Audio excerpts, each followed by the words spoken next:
आप देख रहे हैं न्यूज़ 24। मैं हूं आप सभी के साथ विपनेश माथुर और 1 बजे के बुलेटिन की शुरुआत कर रहे हैं यूपी ब्रेकिंग के साथ। और आज की पहली बड़ी खबर यूपी से सीएम योगी का अखिलेश यादव पर बड़ा हमला। समाजवादी इत्र से गरीबों की बद्दुआ की बदबू आ रही है। गरीबों का लूटा पैसा दीवारों से निकल रहा है। हालांकि समाजवादी पार्टी पीयूष जैन से अपने संबंधों को लेकर लगातार इनकार कर रही है। और ज्यादा जानकारी दे रहे हैं मानस श्रीवास्तव। मानस, ये जो बड़ी गिरफ्तारी कल हुई इत्र कारोबारी की, उसको लेकर अब तक का सबसे बड़ा हमला अखिलेश यादव पर सीएम का।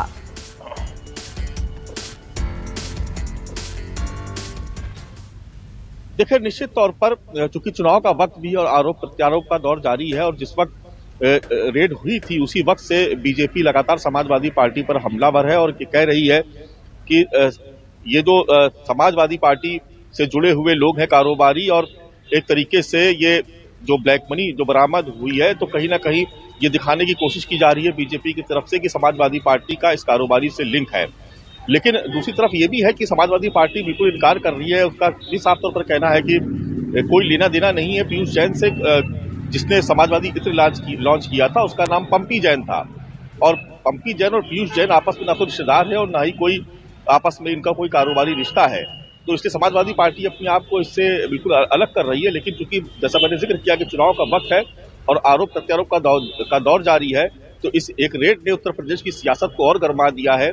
और इस रेड के बाद से बीजेपी और समाजवादी पार्टी दोनों ही एक दूसरे पर छींटाकशी कर रहे हैं। आती हूं मानस, दूसरी ब्रेकिंग न्यूज का रुख कर लेते हैं। विधानसभा चुनाव से पहले बीएसपी संगठन में फेरबदल। मायावती ने राजेंद्र गौतम को लखनऊ का नया जिला उपाध्यक्ष, माफ कीजिएगा जिला अध्यक्ष बनाया है। और जिला अध्यक्ष रहे अखिलेश अंबेडकर को मंडल में शिफ्ट किया गया है। और लखनऊ मंडल में अब डॉक्टर भीमराव अंबेडकर के साथ नौशाद अली और अखिलेश अंबेडकर को मुख्य सेक्टर प्रभारी बनाया गया है। तो मानस, ये फेरबदल चुनाव को देखते हुए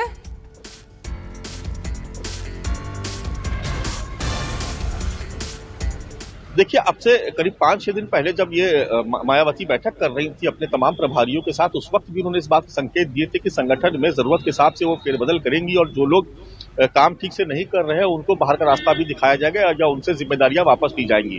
तो चुनावी तैयारियों के बीच में एक तरफ जहां पर बीएसपी के राष्ट्रीय महासचिव सतीश चंद्र मिश्रा पूरे प्रदेश भर में रैलियां कर रहे हैं और अब उन्होंने जो रैलियों का एक नया दौर शुरू हुआ है वो सुरक्षित सीटों पर हुआ। और इस बीच में मायावती ने जो तमाम संगठन में जो लोग थे उनको फेरबदल किया है। और एक तरीके से कोशिश की जा रही कि चुनाव से पहले या जब मायावती खुद मैदान में उतरे रैलियों से पहले, उस वक्त तक संगठन पूरी तरीके से दुरुस्त हो जाए और जो प्रत्याशी जो लगभग तय हो चुके हैं उनका भी फीडबैक लिया जा रहा है कि संगठन से उनको किस तरीके का सहयोग मिल रहा है और जहां से कहीं शिकायत आ रही है तो वहां पर भी फेरबदल किया जा रहा है। तो एक तरह से कह सकते हैं कि विधानसभा चुनाव में उतरने से पहले मायावती संगठन के जितने भी कील काटे हैं उनको दुरुस्त करने की कोशिश कर रही हैं। मानस, बने रहें आप हमारे साथ। आगे बढ़ते हैं, एक और ब्रेकिंग न्यूज का रुख कर लेते हैं। यूपी के चुनाव में अमित शाह की एंट्री हो गई है। गृह मंत्री अमित शाह 31 दिसंबर को अयोध्या पहुंच रहे हैं और इस दौरान वो जीआईसी ग्राउंड में चुनावी जनसभा को भी संबोधित करेंगे। बड़ी तैयारियां इसको लेकर की जा रही हैं। रामलला और हनुमानगढ़ी के दर्शन करेंगे गृह मंत्री, जिसको लेकर बीजेपी ने आज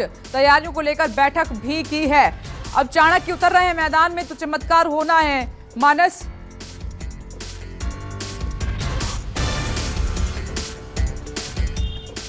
देखिए, अयोध्या इस बार के विधानसभा चुनाव की धुरी बन चुका है या कहे सेंटर पॉइंट बन चुका है कि कोई भी ऐसा सियासी दल बाकी नहीं बचा है जो अयोध्या की परिक्रमा ना कर रहा हो। ऐसे में भारतीय जनता पार्टी और उसके तमाम जो नेता वो ये बार बार बताने की कोशिश करते हैं कि दरअसल अयोध्या में जो कुछ भी हो रहा है वो सिर्फ और सिर्फ भारतीय जनता पार्टी की देन है। केंद्र में मोदी सरकार और उत्तर प्रदेश में योगी सरकार की देन है। लिहाजा आप देख रहे हैं कि लगातार जो बीजेपी के बड़े नेता है वो अयोध्या पहुंच रहे हैं और वहां पर न केवल तमाम तरह की विकास योजनाओं की शुरुआत की जा रही है बल्कि बार बार उस मंच से, अयोध्या के धरती से ये बताया जा रहा है लोगों को कि आज जो अयोध्या का जो स्वरूप देख रहे हैं, जो भव्य मंदिर निर्माण आप देख रहे हैं, जो काम चल रहा है अयोध्या में, वो सब भारतीय जनता पार्टी की देन है। तो अमित शाह के वैसे तो तमाम दौरे लगे हैं लेकिन इस दौरे को लेकर के खासतौर पर तैयारियां की जा रही है। आपको पता ही है कि लगातार सीएम योगी आदित्यनाथ भी हफ्ते में एक चक्कर जरूर अयोध्या का लगाते हैं और वहां पर जो विकास कार्य है उनकी समीक्षा जरूर करते हैं। ऐसे में जब अमित शाह अयोध्या पहुंच रहे तो निश्चित तौर पर बीजेपी बड़ी तैयारी कर रही है। मानस श्रीवास्तव, शुक्रिया इन बड़ी खबरों पर जानकारी देने के लिए।